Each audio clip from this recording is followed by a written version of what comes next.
കേരളത്തിൽ SIR നടപടിക്രമങ്ങൾ അവസാനിക്കാൻ ദിവസങ്ങൾ മാത്രം അവശേഷിക്കെ 2025 ഒക്ടോബറിലെ വോട്ടർ പട്ടികയിൽ നിന്ന് പുറത്തായിരിക്കുന്നത് 25 ലക്ഷത്തിലധികം വോട്ടർമാരാണ്. 2,73,59,855 വോട്ടർമാരാണ് ഒക്ടോബറിലെ പട്ടികയിൽ ഉണ്ടായിരുന്നത്. 99.96% എനുമറേഷൻ ഫോമുകൾ തിരികെ ലഭിക്കുകയും 99.77% ഡിജിറ്റൈസ് ചെയ്തതിനു ശേഷം 25 ലക്ഷത്തിലധികം വോട്ടർമാരാണ് ഒഴിവായത്.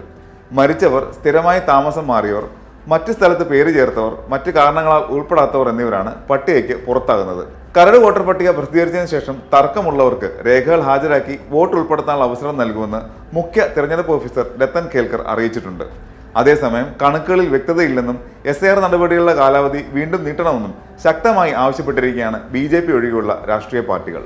ഡിസംബർ 15 വരെയുള്ള കണക്കനുസരിച്ച് 2025 ഒക്ടോബറിലെ വോട്ടർ പട്ടികയിലെ 6,44,547 പേർ മരിച്ചതായി SIRൽ തിരിച്ചറിഞ്ഞു.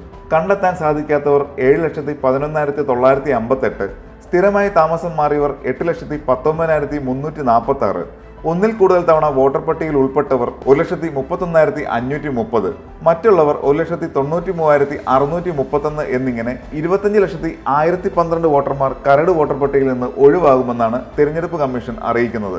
തിരുവനന്തപുരത്താണ് ഏറ്റവും കൂടുതൽ വോട്ടർമാർ ഒഴിവായിരിക്കുന്നത്, 4,36,857 പേർ.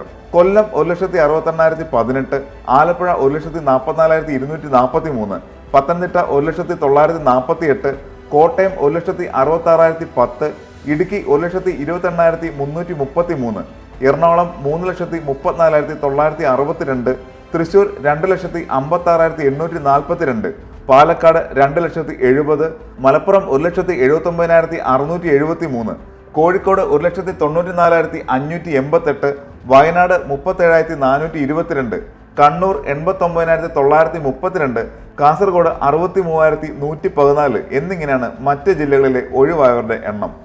ഇവരുടെ പേര് കരട് പട്ടികയിൽ ഉണ്ടാവില്ല. അനുബന്ധ പട്ടികയായി ഇത് പ്രസിദ്ധീകരിക്കും. തർക്കമുണ്ടെങ്കിൽ രേഖകൾ ഹാജരാക്കി പുതുതായി വോട്ട് ചേർക്കേണ്ടി വരും. ഡിസംബർ 18 വരെയാണ് SIR കാലാവധി. 23-ന് കരട് വോട്ടർ പട്ടിക പ്രസിദ്ധീകരിക്കും. ജനുവരി 22 വരെ എതിർപ്പ് അറിയിക്കാം.